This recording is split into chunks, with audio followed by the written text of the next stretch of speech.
Hello, welcome in. Thanks for stopping by. Welcome to my channel where I talk about all things music. Right now, I am doing a series where I am reviewing all of the Nightwish albums. Nightwish is a symphonic metal band from Finland, Kati, Finland. They are my favorite band. And today I'm going to be talking about their 7th studio album, Imaginaerum. This album was their second and final album with Swedish singer Annette Olsson. She was their second singer. Their current singer is Floriansen. And the band also created a movie, a feature-length film of the same name. So we're going to talk a little bit about that as well. So the movie was released in October of 2012. And the story was developed and co-wrote by Toby Harju and also by Tuomas Halopainen, who is the chief composer and lyricist for Nightwish. So Toby Harju is a music video director. He directed the band's video for their song off this album called The Islander. If you've never seen it, I highly suggest you check it out. Go to YouTube. It's brilliant and the song is absolutely wonderful. I think it's one of the strongest on the album, although I could definitively say that about every single song on this album. So the film was simultaneously developed along with the album. Halopainen said about the film, "I wanted to convey a positive message and a sense of carpe diem. The movie is about the joy of being alive and the beauty of the world." And the director, Toby Harju, described the movie as, quote, a cross between Moulin Rouge and Pink Floyd's The Wall. I have seen the film, I did enjoy it very much, and I would definitely agree with that. The band members appear in the film both as themselves, playing parts of the songs, and also in small roles with dialogue. And it is available right now, if you want to check it out, on Amazon Prime Video. So back to this album, I absolutely adore this album. I adore it from beginning to end. I've loved it from the minute I heard it. I still love it to this day. I listen to it all the time. It's layered, it's emotional, it's unique, it's colorful, and songs on it like, for instance, Slow Love Slow, is very different from anything that they've ever done before.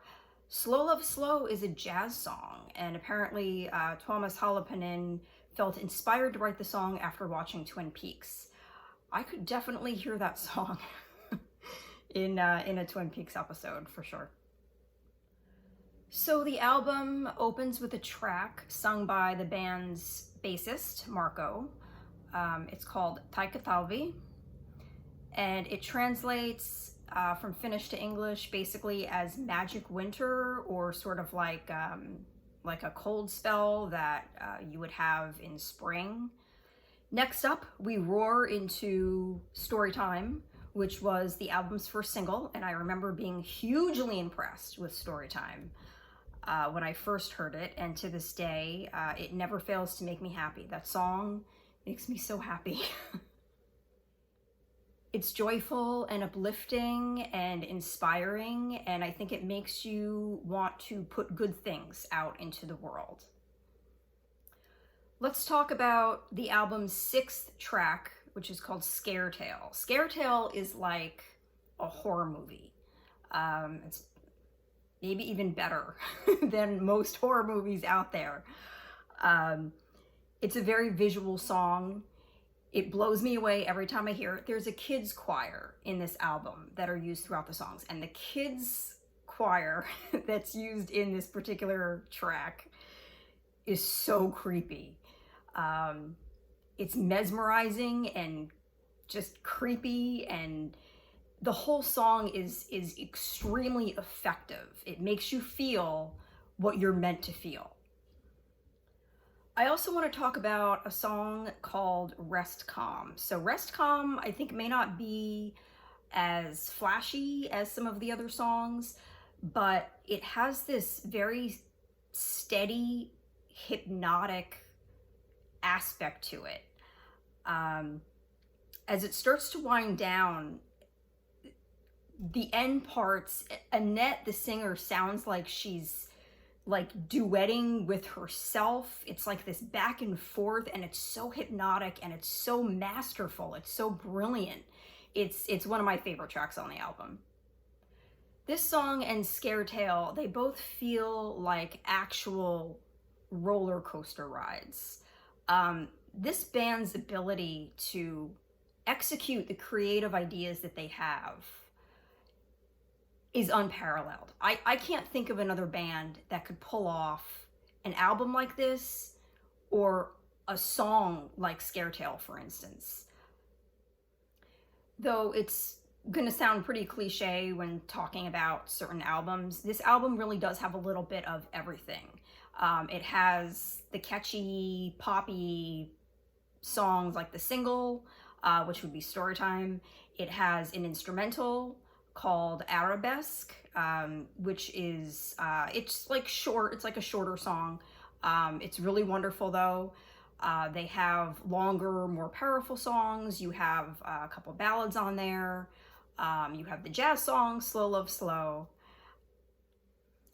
So there was a comment that I saw a while ago from a girl who was saying that she was at a bad period in her life and she was considering ending things. And she said that she randomly had heard Turn Loose the Mermaids, which is one of the slower songs on this album, on her phone. And she started to cry. And she decided not to go through with anything, and is hopefully still here today. I think it's just a real testament to the power of music, the power of this band. When I introduce people to Nightwish, and I've introduced quite a few, I tell people that it's a gift. This is like my gift to you, that you know that this music exists in the world. That is a gift. This world is a dark place. It's an unforgiving place, and sometimes all it takes is something small, like a song, to pull you back into the light. So with that, that is my review of Imaginaerum. Stay tuned for the next video, which will be on the album Dark Passion Play. Thank you so much for watching. Thanks for dropping by. Please subscribe. Please leave me a comment. Let me know what you think of this album.